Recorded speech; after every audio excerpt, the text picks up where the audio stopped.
જય માતાજી બધાને. અંશને જીનલ સ્કૂલમાં જતા રહ્યા છે. અંશુ પપ્પા આજે એમને રજા હતી પણ કામ હતું એટલે ગોધરા જતા રહેલા ઓફિસનું. અને મેં જમવાનું બનાવી દીધેલું, કપડાં બપડા ધોઈ અને હવે ખેતરમાં જોવા જઈએ છીએ. સુંડી ફૂલ થઈ ગયો કેમ કે ગયેલા પણ અંશુ પપ્પા કે મારે જોવું છે. ટીકુ કહે છે કે આવું મસ્ત ઊંધી થઈ ગયો. મને વિશ્વાસ નથી લાગતો કે પાણી ઉપર કેવું થયું, એટલે અમે જોવા જઈએ છીએ. એટલે પછી નહીં તો સરખું થઈ ગયું તો પાણી નથી મૂકવું, હે ને? આ પાણીવાળું જો કેવું મોટું મોટું થઈ જાય છે. ઘાસની જ બહુ તકલીફ પડે છે. મેન વસ્તુ ઘાસ જ.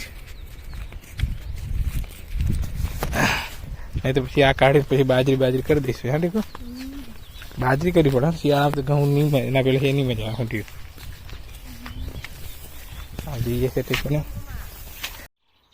હવે અમે ઘરે જઈએ છીએ. ખેતરમાં બધું જોઈ લીધું. ના જેવું લાગશે ત્યારે કરીશું, હે ને? લાગશે તો પણ કાઢી જ નાખવાનું છે. એટલે કાઢી નાખીએ ને તો આપણને બીજો એક પાકનો ફાયદો થઈ જાય. ટીકું શું કેવું? કેમ કે અમારે જમીન આપણે ઓછી હોય ને, ઘાસ વધારે જોઈએ.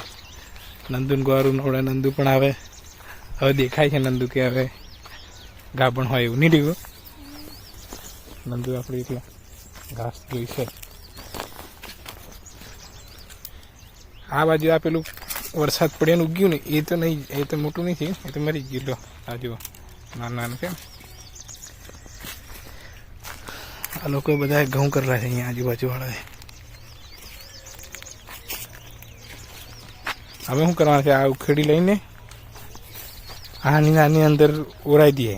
ઠીક, એટલે નહીં પાળિયા બાંધવા પડે કે કશું જ નહીં, હે ને? પેલા હળથી નીચે પેલું લઈ આવું, સાડા કરવાનું, પહાડ તમારે નાખવાનું, હે? જો આ બોરડી વાંજણ થઈ ગઈ લાગે.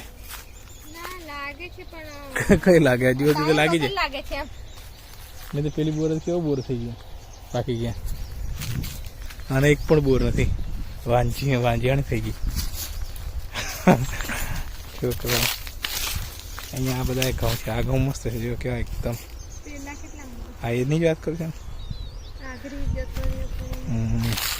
આ પેલો છોકરો એક્સપાયર થઈ ગયો.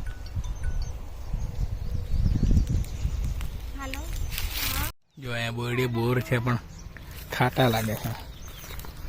નીચે પડેલું એક જોઈએ, જે ટેસ્ટ કરી આજે પાકું.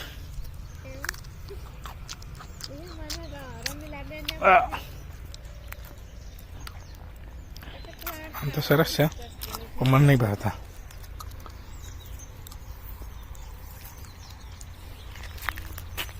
નથી ટીકું, આ નથી બેટલા મસ્ત, ખાટા થોડાક લાગે મને તો.